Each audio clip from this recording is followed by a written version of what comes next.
Welcome back to Sprague Homestead. So this week you're getting a twofer on the whiteboard.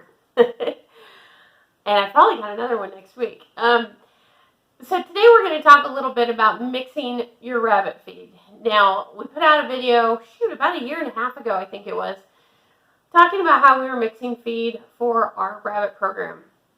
And I get a lot of requests asking how much and what to put in it. And I don't really have a simple answer for that because it kind of varies by your location and what kind of rabbit feed you're using.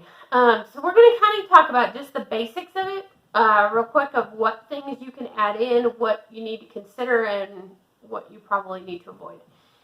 So when we are talking about mixing rabbit feed, if you remember back to that video, or if you didn't see it at all, one of the things that I talked about is how we were given the advice by a veterinarian a long time ago that said if you count on a feed company to take care of your animals nutritionally, you will eventually be disappointed.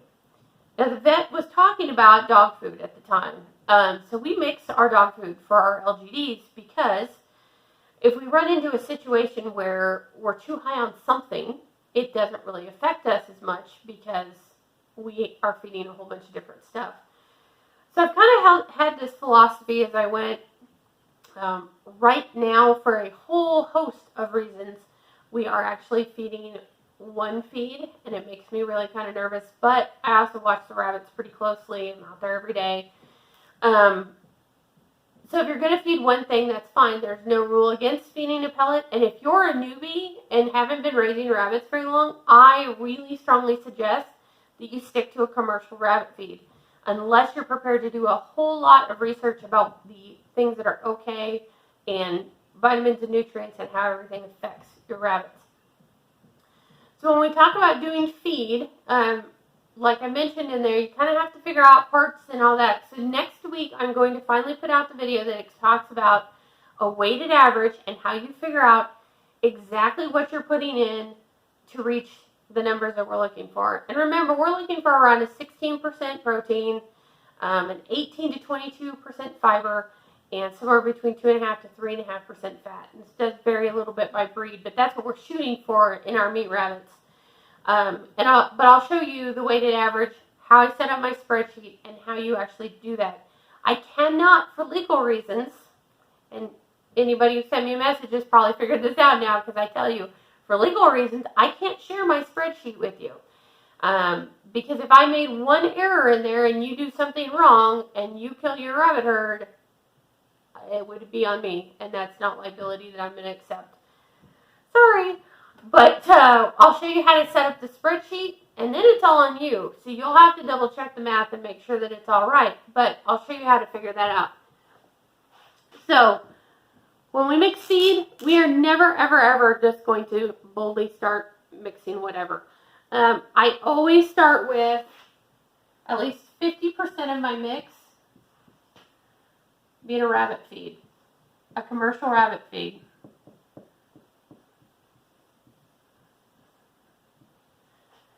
Okay, so why do I do this? Because that gives me a good portion of the nutrients that the rabbits need right there. I'm not having to figure out every little bit of vitamin A, vitamin D, vitamin C, whatever. I don't have to manually calculate that out because at least half of it's coming from the rabbit feed. And as long as I don't get crazy with anything, like go really high in my calcium or anything, and the rest of what I'm feeding, it's not going to make that big of a difference. Now, what percentage of rabbit feed? This is where we're going to start getting into a lot of stuff, and I'll show you when we do our spreadsheet. It really does depend on what you want to mix in there and what the needs of your program are. For us, we usually started with an 18% because by the time I got done adding in what I needed to bring up my fat and my fiber, I usually have brought my protein down kind of far. Now, there are a few things that you can use to bring protein up, but a lot of them are things you don't want to feed a whole lot or very consistently for a whole bunch of different reasons, which we'll talk about. But up to 50% of my feed, I always go with rabbit feed. Just, it's easier to transition them, and it's got all the vitamins and nutrients in it. from there, up to a third, so up to another 33%, can be, and I say can be because you may not need this much.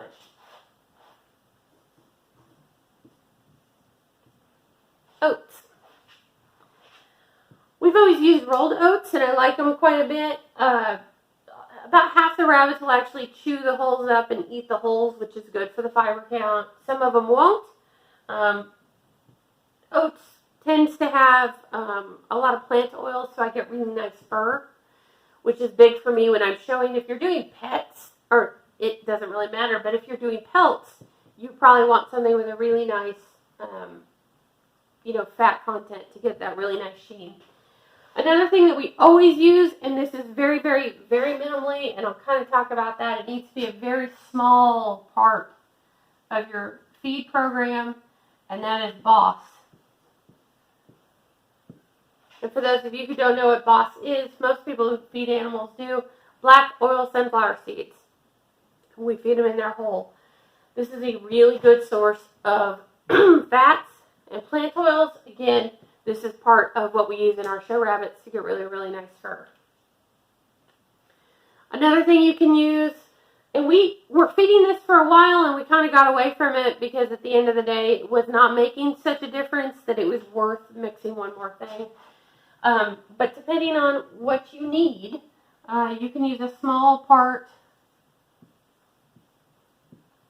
of wheat. And that's whole wheat. The big thing with wheat that I don't like is I don't like how heavily wheat is sprayed. Oats can be, depending on where they come from. I talked to the company that we got ours from, and they were telling me that they very minimally spray their oats. So that's kind of the big thing for me is wheat tends to be really heavily treated with pesticides and that kind of stuff. And I don't really like that, so I just cut it out. Because, whatever the rabbits are eating is what we're eating. So I don't really want to deal with that. Some other things that we use when we're mixing feed. Now remember, if you saw the hay video, I don't really like feeding hay, but I will feed hay pellets.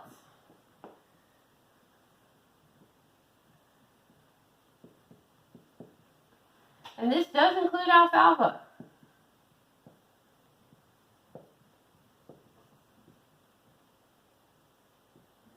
I don't know why that word alfalfa gets me every single time. The reason I'll use hay pellets in my feed, one, they come with a nutritional breakdown and I don't have to do any guesswork. I know exactly what's in them as far as my fat, fiber, and protein percentages. So I can work them into the spreadsheet and figure out exactly how they impact me overall. The other thing is there's no waste. So I don't have to look at it and go, well, I fed 8 ounces of hay or 4 ounces of hay and looks like they ate about 20%. What part of that, I don't know. Was it the most, the bigger leafy parts? Was it the stalks? Because everything's going to depend a little bit. So I like a hay pellet if I'm going to do it. These things tend to be pretty high in fiber, which is great when we're trying to bump up the fiber content, which is what I was always trying to do. And then you can get into some localized stuff. Like we have a special blend pellet out here made by a company called Homestead. And it is, I want to say it's a Timothy-based pellet. It contains a little bit of beet pulp, which I'll talk about in a minute. It's got a little bit of beet pulp in it, and then it's got wheat germ oil. So the nice thing about this, when we started feeding it, one, we had great coats because of the oils in it. But the other part of it was the wheat germ oil is high in, I want to say it's vitamin B, which really kind of kicks off their mojo and you start getting better litter sizes and does that are more willing to breed. So we kind of like doing all that. If you're going to do any kind of localized thing, avoid corn, which is really hard on the digestive system. Molasses, really high in sugar. We don't really want to feed them that. And then just look out for, if you're going to use alfalfa pellets, keep it minimal just because of the calcium. Okay, so that is pretty much what my feed blend consisted of. Now, let's talk about one other part that I use that you have to be really careful with.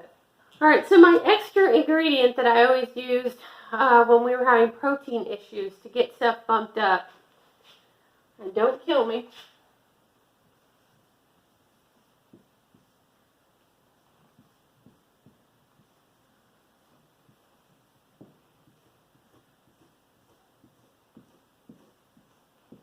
okay, calf manna. I like calf manna for a whole bunch of different reasons. And I hate calf manna for a whole bunch of different reasons. You've got to be really careful with calf manna. It tends to be pretty high on the protein, but kind of how it's made can cause buildup in the system for a whole lot of different things.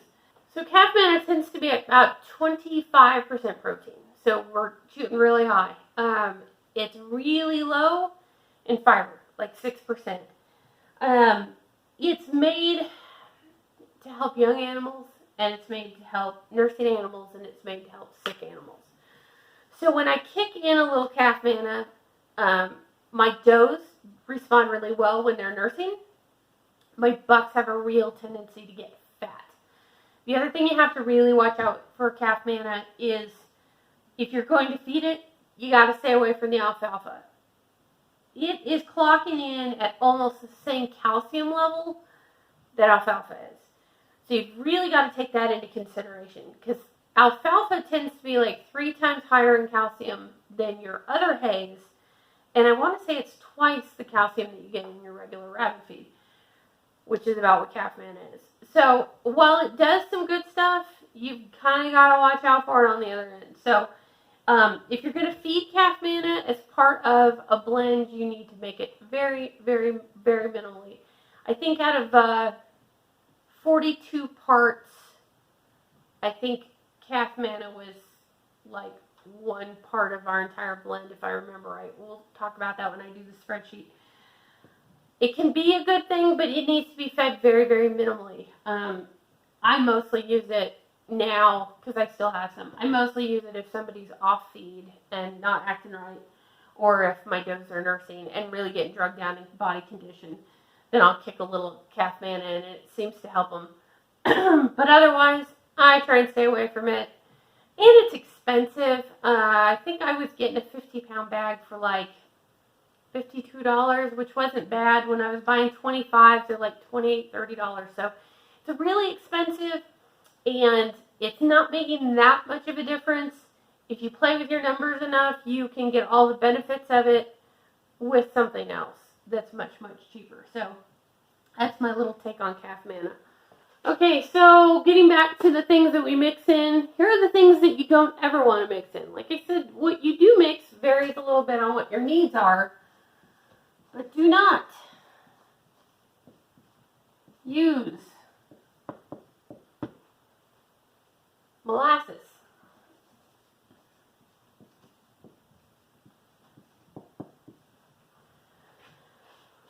It's just way too high sugar. It causes all kinds of gastric problems. You'll start to see bloat. You'll start to see all kinds of issues. So no molasses. And with that means no beef pulp pellets.